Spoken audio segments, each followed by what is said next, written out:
वृंदावन की एक सत्य घटना। एक बार की बात है। वृंदावन में एक संत रहा करते थे।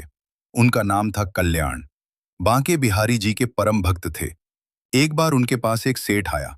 अब था तो सेठ, लेकिन कुछ समय से उसका व्यापार ठीक नहीं चल रहा था। उसको व्यापार में बहुत नुकसान हो रहा था। अब वो सेठ उन संत के पास गया और उनको अपनी सारी व्यथा बताई और कहा, महाराज, आप कोई उपाय करिए। उन संत ने कहा, देखो, अगर मैं कोई उपाय जानता तो तुम्हें अवश्य बता देता। मैं तो ऐसी कोई विद्या जानता नहीं जिससे मैं तेरे व्यापार को ठीक कर सकूं। ये मेरे बस में नहीं है। हमारे तो एक ही आश्रय है बिहारी जी। इतनी बात हो ही पाई थी कि बिहारी जी के मंदिर खुलने का समय हो गया। अब उस संत ने कहा, तू चल मेरे साथ। ऐसा कहकर वो संत उसे बिहारी जी के मंदिर में ले आए और अपने हाथ को बिहारी जी की ओर करते हुए उस सेठ को बोले, तुझे जो कुछ मांगना है, जो कुछ कहना है, इनसे कह दे। ये सबकी कामनाओं को पूर्ण कर देते हैं। अब वो सेठ बिहारी जी से प्रार्थना करने लगा। 2-4 दिन वृंदावन में रुका, फिर चला गया। कुछ समय बाद उसका सारा व्यापार धीरे धीरे ठीक हो गया। फिर वो समय समय पर वृंदावन आने लगा, बिहारी जी का धन्यवाद करता। फिर कुछ समय बाद वो थोड़ा अस्वस्थ हो गया। वृंदावन आने की शक्ति भी शरीर में नहीं रही। लेकिन उसका एक जानकार एक बार वृंदावन की यात्रा पर जा रहा था, तो उसको बड़ी प्रसन्नता हुई कि ये बिहारी जी का दर्शन करने जा रहा है। तो उसने उसे कुछ पैसे दिए, 750 रुपए, और कहा कि ये धन तू बिहारी जी की सेवा में लगा देना और उनको पोशाक धारण करवा देना। अब बात तो बहुत पुरानी है ये।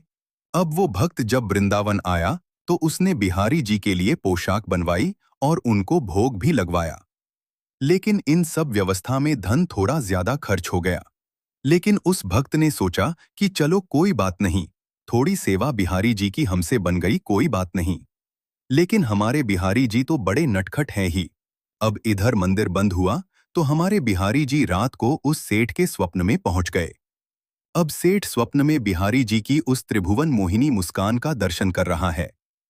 उस सेठ को स्वप्न में ही बिहारी जी ने कहा, तुमने जो मेरे लिए सेवा भेजी थी वो मैंने स्वीकार की, लेकिन उस सेवा में 249 रुपए ज्यादा लगे हैं। तुम उस भक्त को ये रुपया लौटा देना। ऐसा कहकर बिहारी जी अंतर्ध्यान हो गए। अब उस सेठ की जब आंख खुली तो वो आश्चर्यचकित रह गया कि ये कैसी लीला है बिहारी जी की। अब वो सेठ जल्द से जल्द उस भक्त के घर पहुंच गया, तो उसको पता चला कि वो तो शाम को आएंगे। जब शाम को वो भक्त घर आया तो सेठ ने उसको सारी बात बताई। तो वो भक्त आश्चर्यचकित रह गया कि ये बात तो मैं ही जानता था, और तो मैंने किसी को बताई भी नहीं। सेठ ने उनको वो 249 रुपए दिए और कहा, मेरे सपने में श्री बिहारी जी आए थे, वो ही मुझे ये सब बात बताकर गए हैं। ये लीला देखकर वो भक्त खुशी से मुस्कुराने लगा और बोला, जय हो बिहारी जी की, इस कलयुग में भी बिहारी जी की ऐसी लीला।